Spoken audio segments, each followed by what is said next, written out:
Hi everyone. I'm going to begin today's lesson with a little bit of astronomy.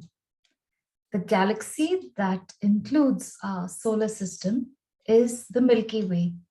It is a hazy band of light that we see in the sky at night. The Milky Way consists of stars, dust, and gas, all bound together by gravity. There are many celestial bodies in our galaxy. Do you know all of them? Let me ask you if you know what a comet is. Do you? Well, a comet is a celestial body made of ice and dust. When it comes close to the sun, it warms up and releases gases. This is called outgassing. The reason you need to know what a comet is and a little about it is because today's lesson is a poem about a comet. This is, in fact, a naughty little comet who never listened to her mother and finally met with a nasty fate. Let's go through the poem to find out what exactly happened to that naughty little comet. Are you ready to find out? Look at the comet on the screen. Isn't she pretty?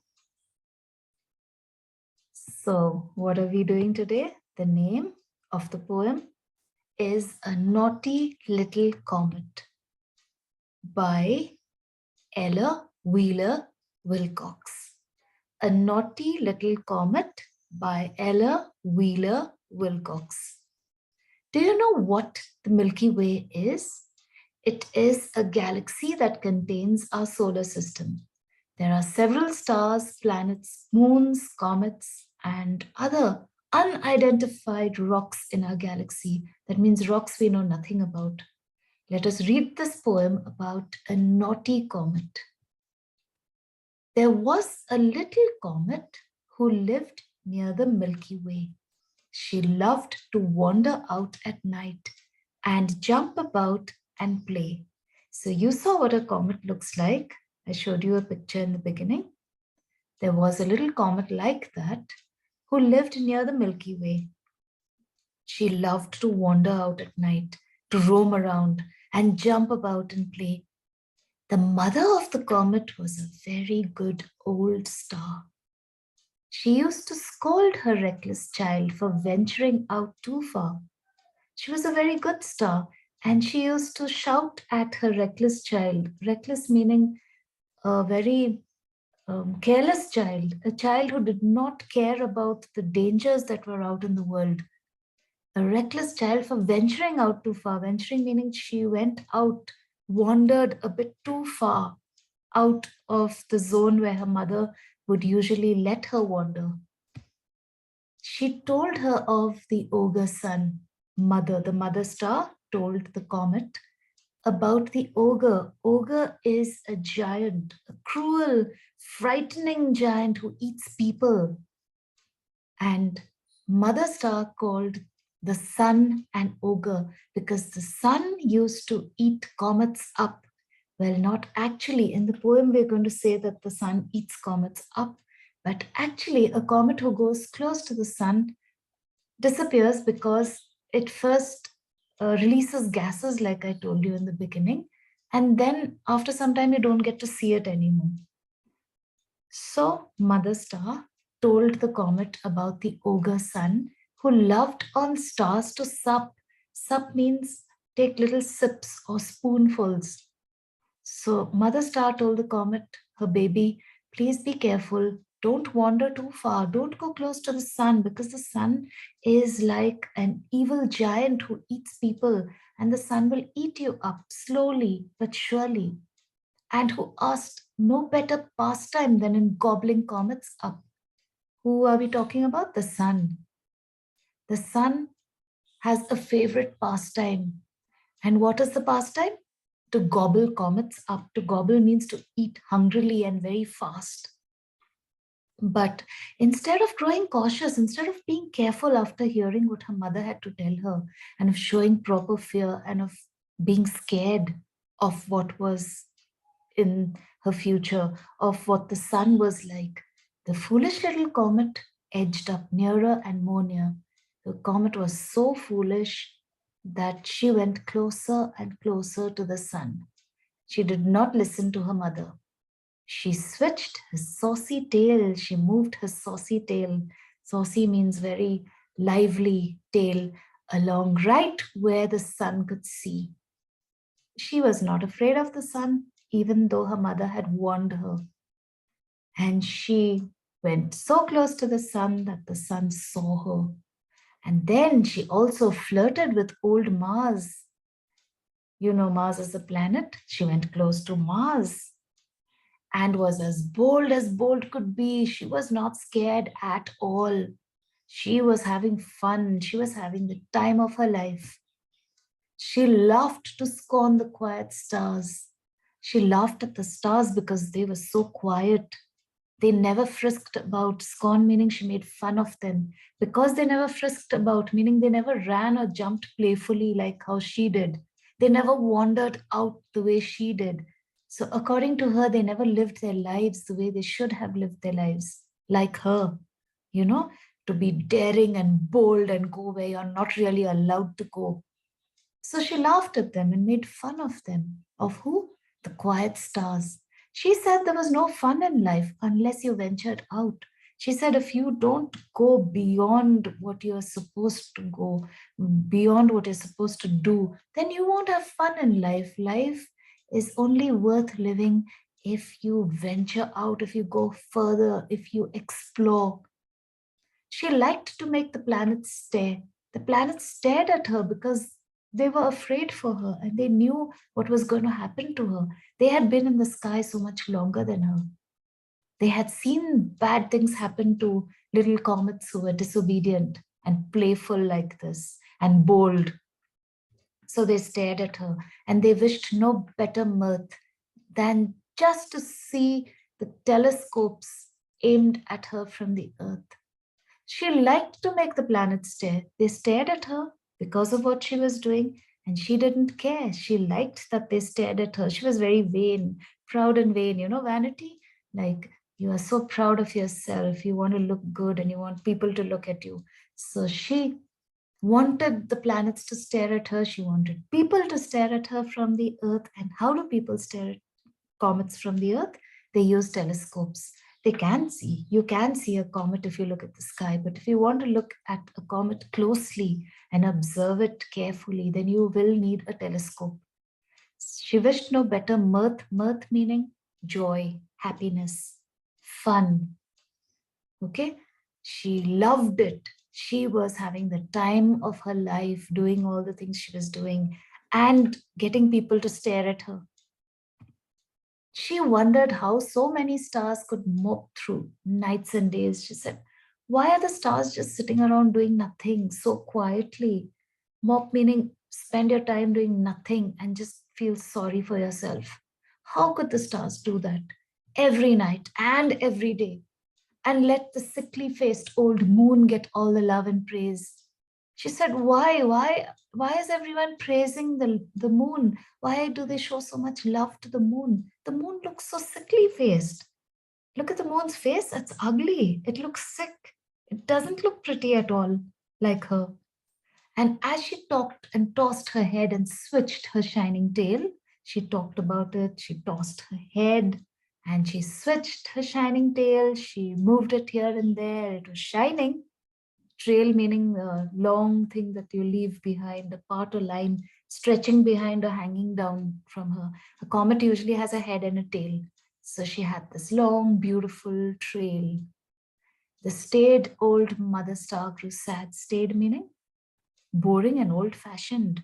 Of course, old mother star, she was old, she was wise, and so everyone thought she was boring and old-fashioned.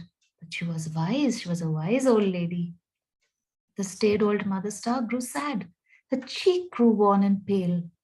Worn meaning weak, pale, losing color. So, well, a star doesn't always, you can't say that a star has a cheek. cheek is a part of your face, right? And a star doesn't have that. But the poet wants to personify the star. The poet wants to make a comet like a person and wants to make a star like a person, mother and daughter. So this is called personification. Can you remember that? Personification comes from the word person. When you make an inanimate object, a thing that is lifeless, when you make that into something that has life, like a person, then that is called personification. Person, personification. So the poet has made the mother star like a person and says that she is old-fashioned and boring, and she grew sad, and her cheek grew worn and pale, weak and lost color. Okay, what actually might have happened is that the star that was so bright lost its brightness. That's all. For she had lived there in the skies 1,000,000 years or more. Who had lived there? The mother star. You know, stars are out there millions of years. So Mother Star had been there 1,000,000 years or more. And she had heard gay comets talk in just this way before. Gay, lively comets. She had heard many comets speak just this way. Right? And she knew exactly what was going to happen to her lively daughter because her daughter was being very careless. And by, there came an end to this gay comet's fun, this lively comet. Her fun ended, just like Mother Star knew it would end, just like all the other stars knew it would end. She went a tiny bit too far and vanished in the sun. This is what everyone knew would happen. She didn't know, she didn't care. She was daring, she was bold, she was enjoying the attention. But she went a bit too far one day and disappeared in the sun. No more she swings her shining trail, and now that part of her, that long tail, which is stretching behind, is not visible anymore. She cannot swing it, she cannot move it here and there anymore before the whole world's sight.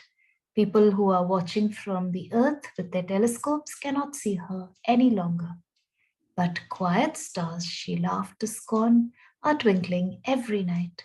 Those stars, the ones who are quiet, who sat in one place and did nothing, they are still in the sky. They're twinkling every single night.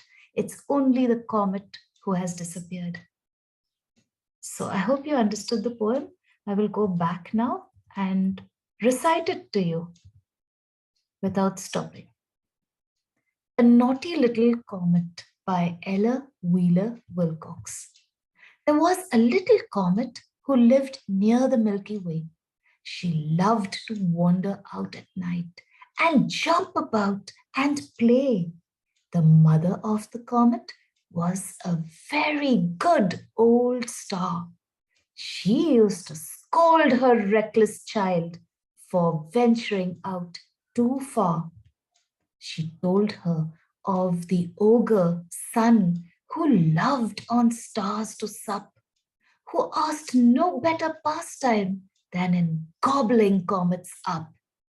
But instead of growing cautious and of showing proper fear, the foolish little comet edged up nearer and more near.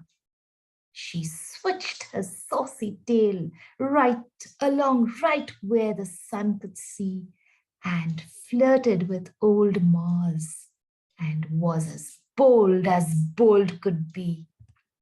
She laughed to scorn the quiet stars who never frisked about. She said there was no fun in life unless you ventured out. She liked to make the planets stare and wished no better mirth than just to see the telescopes aimed at her from the earth. She wondered how so many stars could mope through nights and days and let the sickly-faced old moon get all the love and praise. And as she talked and tossed her head and switched her shining tail, trail, the staid old mother star grew sad. Her cheek grew worn and pale, for she had lived there in the skies 1,000,000 years or more, and she had heard gay comets talk in just this way before. And by, there came an end to this gay comet's fun. She went a tiny bit too far and vanished in the sun. No more she swings her shining trail before the whole world's sight. But quiet stars she laughed to scorn are twinkling every night. By Ella Wheeler Wilcox. Here are all the words that you have come across in today's poem with the meanings of the words beside them. And now let's end the lesson in a fun way. You have learned several new words today. They're all here in front of you on the screen. From these words, I'm going to ask you to fill in the blanks. I have some sentences which I'm going to say, and you have to listen to these sentences very carefully because the sentence contains the meaning. And then each sentence will have a blank. You have to fill in that blank with one of these words here on your screen, the word that is in bold type. Are you ready? So here's my first sentence. He was irresponsible and rash. He was irresponsible and rash. So we could call him dash. Which word would you put here? Comet, reckless, ogre, sup, gobbling, scorn, frisked, mirth, mope, stayed, worn, trail. Choose one. Shall I repeat it again since it's the first one? He was irresponsible and rash. So we could call him dash. What could we call him? The answer is reckless. I hope you got it right. Okay, I have another one for you. Listen carefully. You should have seen him devour the pizza. We could not believe he was dash it like that. What's the word you would use here?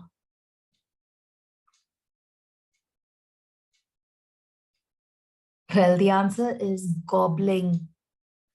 Gobbling, eating something very fast and greedily. Okay, let me end with one last one. Let's see if you can get this one right. She despised him and looked at him with contempt. We never saw such dash.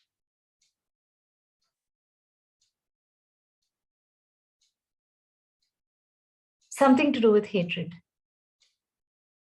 Did you guess it? The word is scorn. I hope you got these three words right. Please learn the meanings of all the words. And now before I end, I have one last question for you. Are you ready? Listen to my question. Are you like that naughty little comet? Are you?